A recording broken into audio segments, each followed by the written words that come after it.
Ito ang ating Project RF, Green OPA Split Ino at Post RF Post PF. Ibibigay natin ngayon ang pares na ito sa isang maswerteng double card natin.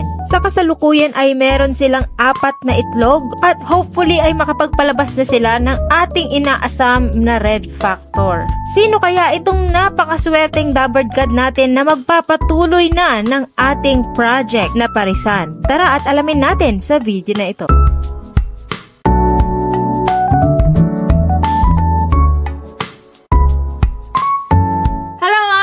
Gods, welcome for today's video. Ngayon ay isang espesyal na episode dahil meron po tayong reregaluhan na pares na ibon. Isa nating Dapper God, medyo kakaiba at medyo nakakalungkot ang istorya ni Sunday at ikukwento ko sa inyo yan maya-maya. Okay, so for now, kakausapin natin si Sunday kung anong nangyari at kung bakit siya ang napili namin na bigyan na pares na ibon. Okay, so, hello, Sunday? Sunday, no? Good morning. Good morning. Tatanungin lang namin anong nangyari doon sa mga ibon mo kasi talagang napakalungkot ng kasi nakita actually, pinost mo yung picture ng mga ibon mo sa isang grupo.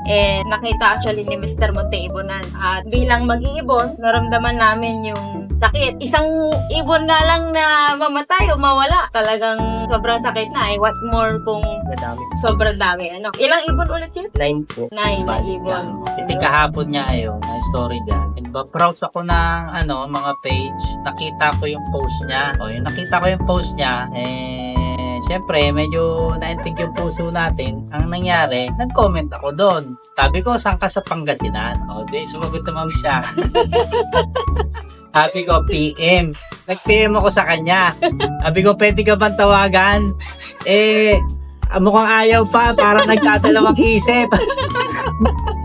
So ngayon, nagpakilala tayo na gano'n niya, yun niya, binigay niya na yung number niya, hanggang nag-usap na kami sa telepono. And then, sabi ko, pwede ka ba bukas o kailan ka available para, may bibigay ako sa'yo. So, yun na yung araw na yun, itong umaga, nandito na si Sunday, at nakuha niya na yung gift bird niya. Siyempre, hindi makukumpleto ang ibon hanggang walang Picoy products, para sa pagpaparami at dire-diretso mga healthy nating mga alaga. So ito pala ang istorya ng kay Sunday. Ito mga alaga niyang ibon is 3 years niya nang inaalagaan. So all of a sudden, may dumapong mga sakit na hindi natin inaasahan, kaya naubos lahat. So syempre sa ating mag-iibon na gano'n at mga alagang ganyan, sa loob ng 3 taon, marami na rin tayong pinagsamahan ng mga ibon. Tapos bigla na lang mawawala. Siyempre masakit na. Damdamin natin yun. At saka nagpubos din tayo doon ng puhunan, oras. O yung stress reliever ni Sunday nawala. So, eto, pinalitan natin para at least naman kahit papano, matutuwa siya at saka yung mga maliliit niyang anak na meron ulit na alagaan. So, yun, early Christmas para kay Sunday. So, thank you, Sunday. Sa mga ganitong tao, ito yung nagbibigay sa amin ng instruction kaya nagdedire-diretso ang Picoy. Sa lahat ng mga supporters ng Picoy, maraming salamat sa inyo. At marami ta rin natutulungan na ganitong mga tao. Mga ibon na namatay, mature na. Meron po akong dalawang painakay. Painakay. Tapos mostly mga breeder mo na, Mukhang matatanda na yun nasa picture kay Taco. Tapos yung mga breed, may African lovebirds. Tapos itong parakit po. Tsaka parakit. Grabe din Magaganda rin yung ibon niya doon. Paano mo na-discover na biglang namatay yung mga ibon mo kaagad? Yung sabay-sabay na lang po silang nawala. Sabay-sabay na lang. So parang pagkakita mo, bagsak na kaagad sila. Nakita mo sa ibunan mo, parang nakita mo, tuwang-tuwa, ang dami nila, tapos biglang lahat bagsak. Yung paggabi, kinagabi, bago ka matulog, bukas magpapalit ako ng tubig, magpapakain ako. May nakaplano. Tapos kinabukasan, makikita mong galon, wala na. Parang nakakapanlumo talaga yun. Oo, sakit to. Anong naramdaman? Parang ka siguro binuhusan ng tubig. Ito po mapaliwanag po. Grabe, ano. Kami nga, yung isang natin, isang namatay na Alps, yung sumabit yung ring niya dun sa Ay, ano. oo. Isa lang yun, parang mangiyak-ngayak ka na. Sobrang, kasi syempre naka-form ka na ng band, di ba? Everyday, tapos nagtatanggal ng stress mo, tapos biglang mawawala na lang all of a sudden. So, syempre, everyday kayo magkakasama, papalitan mo yung tubig nila, nandun ka, kakapit-kapit ka daw, matagal na kayo na gano'n, tabat, ganyan, hindi mo inaasahan niya, di ba? Parang, wala rin pinagkaiba sa mga mahal mo din sa buhay, di ba? Parang gano'n, di ba? Taga saan ka? Mangaldan. Mangaldan. Yeah, Mangaldan, Pangasinan, yung mga Tapos, double cats natin dyan. Nag-post ka sa group page ng Pangasinan. Hindi naman makapaniwala, ano mo na? Actually, hindi pa siya maniwala, tatawagan ko siya. Sabi niya, bakit po kayo tatawag? sabi ko, baka nagtataka, baka mamaya hindi na ako pansinin ito, magpapakilala na ako. Tinext ko siya na gano'n, na ako si Mr. Munting Ibiran sa Picoy, po pwede bang maingay yung number mo at tatawagan kita. O binigay naman niya, yun, nag-usap kami kahapon niya.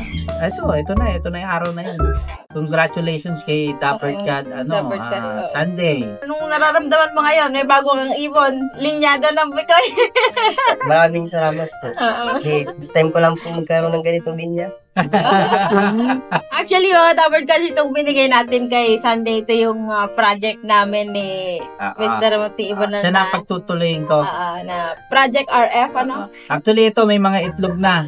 Yo. So, siya na magtutuloy. At ayan, nandiyan dyan naman ang Picoy product. So, ayun nga hahalili sa kanya sa pag-breed. Ayun. At excited kami. Meron na pala itlog ito. 4 na itlog. Natutuwa din kami kasi syempre at least nakatulong tayo, nakapagbigay tayo ng saya sa isa nating Dapper Cat. We share the same passion, kaya we support. Tumatanong ko lang, di ba ang dami nag-comment doon? Opo. Oo. Taga saan yung iba? Gusto ko rin naman daw bigyan. Usurubyo po, Usurubyo. Pero napili mo talaga kami. Congratulations at least. Maraming salamat po. Oo. So, ayan ang ating napaka-special na episode ngayon sa araw na ito. At mga taga-subaybay ng Munting Ibiran at ng Picoy, maraming salamat sa patuloy ninyong pagsuporta. Yung mga iba, may mga tanong pa sa kung paano mag-alaga, mga ganyan. I-browse nyo lang yung ating channel. Sobrang dami ko na po dyang mga video. Follow nyo rin yung ating page, Munting Ibiran. Picoy by Munting Ibiran at Picoy. Kung meron po kayong mga ibang katanungan sa ibon, nandyan po kami at sumasagot po kami ng inyong mga tanong. Mga users ng Picoy, maraming salamat at abangan po ninyo dahil mayroon pa po tayong mga ilalabas next year. Ayun, thank you so much, Sunday. And good luck ulit sa panibagong pares mo. More birds to come. More birds to come. Kung hindi ka pa nagsasubscribe, mga Dapper Cat pala, ay subscribe mo na yan. Click mo lang ang subscribe button dahil malapit na tayong mag 100,000 subscribers para makuha na natin ang silver button. At syempre, pag nakuha na natin ang silver button, meron tayo syempre ulit na pasabog at baka isa sa inyo ang mabiyayaan din ng ibon. I'll see you again next time dito lang sa Munting Ibiran.